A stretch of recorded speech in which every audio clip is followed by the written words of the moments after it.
पहले हमारे आज़ादी के संघर्षशील नेता ये चाहते थे कि भैया हमें डोमिनियन स्टेटस मिल जाए, कम से कम हम लोग निर्धारित करें हमारे देशवासियों के लिए क्या सही होगा क्या गलत होगा, ये अंग्रेज़ क्या निर्धारित करने वाले हैं।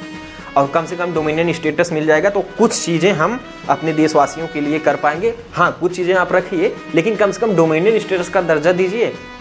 लेकिन जब नेहरू रिपोर्ट आया, हमने संविधान का एक मसौदा तैयार कर लिया, उसके बाद से पूर्ण स्वराज की मांग उठने लगी। भैया अब तुम बिल्कुल यहाँ से जाओ, हमें पूरी तरह से हमारा देश चाहिए, डोमिनियन स्टेटस वगैरह नहीं चाहिए, पूर्ण स्वराज चाहिए। पूर्ण स्वराज की मांग जोर शोर से उठने लगी। और जब 1929 में लाहौर का अधिवेशन था भारतीय राष्ट्रीय कांग्रेस का, तो उसमें पूर्ण स्वराज की मांग का प्रस्ताव रखा गया और कांग्रेस ने पारित कर दिया 1929 में। 19 दिसंबर को, दिसंबर में अधिवेशन था, 19 दिसंबर को ये प्रस्ताव पारित हुआ। नमस्कार साथियों, आप देखना शुरू कर चुके हैं SBSC द एजुकेशन के in the news focus program को। आपको बता दें कि जो भी हमारे साथी पहली बार चैनल पर पहुंच रहे हैं वो चैनल को सब्सक्राइब करें और साथ में बेल आइकन को भी प्रेस जरूर कर लीजिएगा। मैं उम्मीद करता हूं आपने सब्सक्राइब कर लिया होगा।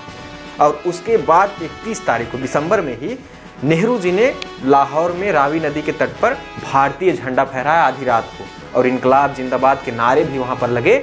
और उसके बाद पूरे देश में जनसभाएँ होने लगी और 26 जनवरी को हमने अपना स्वतंत्रता दिवस मनाना शुरू कर दिया। पहली बार स्वतंत्रता दिवस मनाया गया और उसके बाद हर वर्ष 26 जनवरी को स्वतंत्रता दिवस मनाया जा रहा था। जब तक हमें स्वतंत्रता नहीं मिली थी, हम अभी अंग्रेजों के अधीन थे। लेकिन कैबिनेट मिशन आया, आपको पता है कैबिनेट मिशन आया। और कैबिनेट मिशन क्या करने वाला था, भारत में आज़ादी की प्रक्रिया को स्टार्ट करने वाला था, किस तरह से आज़ादी जी जाएगी। आज़ादी मिलने का मतलब है ब्रिटिश पार्लियामेंट में इंडियन इंडिपेंडेंस एक्ट पारित होगा और वो एक्ट जिस दिन से भारत में लागू हो जाएगा भारत आज़ाद हो जाएगा। तो पहले अंग्रेज हमें आज़ादी देने वाले थे 1948 में, लेकिन एक साल पहले ही उन्होंने आज़ादी दे दी और 30 जून 1947 को हमें आज़ादी मिलने वाली थी।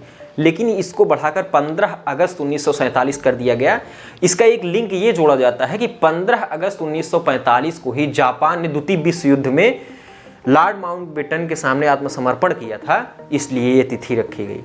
और 15 अगस्त को देश आधी रात को आज़ाद हुआ, संविधान सभा चल रही थी और संविधान सभा में ये एक्ट जब रखा गया और उसके बाद से भारत आज़ाद हो गया। लेकिन आज़ादी के साथ एक और समस्या ये उत्पन्न हुई कि भारत दो मुल्कों में विभाजित हो रहा था, भारत और पाकिस्तान। और पाकिस्तान को भी उसी दिन आज़ादी मिली और भारत को, लेकिन पाकिस्तान एक साल बाद अपनी आज़ादी दिवस 14 अगस्त को, एक दिन पहले मनाना शुरू कर दिया, जबकि हम 15 अगस्त को मनाते हैं। लेकिन हम इससे पहले 26 जनवरी को आज़ादी मना रहे थे, तो 26 जनवरी की तिथि भी तो याद रखनी थी, उसे कैसे भूल जाएं। इतने साल हमने उसे आज़ादी दिवस के रूप में मनाया, हालांकि हमें 15 अगस्त को आज़ादी मिल गई। लेकिन हुआ क्या कि जब 26 नवंबर 1949 को संविधान तैयार हो गया और 26 नवंबर को ही तैयार हो गया, लेकिन हमने कुछ समय विलंब किया इसे लागू करने के लिए। वो समय 26 जनवरी तक टला, क्योंकि 26 जनवरी को हमें लागू करना था, क्योंकि हमें वो आज़ादी दिवस की तिथि भी याद रखनी थी, अमर करना था। और इसलिए 26 जनवरी को हमने संविधान लागू किया, जबकि संविधान 1949 नवंबर को ही तैयार हो गया और कुछ एक्ट उसके, कुछ प्रावधान उसके लागू कर दिए गए। लेकिन पूर्ण संविधान 26 जनवरी 1950 को लागू किया और आज़ादी के रूप में उसे मनाया जाने लगा। अब आपको बता दें कि आज़ादी तो मिली, दो मुल्कों का बंटवारा हो गया, लेकिन अब मुल्कों की जो संपत्ति थी उसका भी बंटवारा होना था। तो क्या पाकिस्तान को मिलेगा, क्या हिंदुस्तान को मिलेगा, इस बात को लेकर हम समझ लेंगे।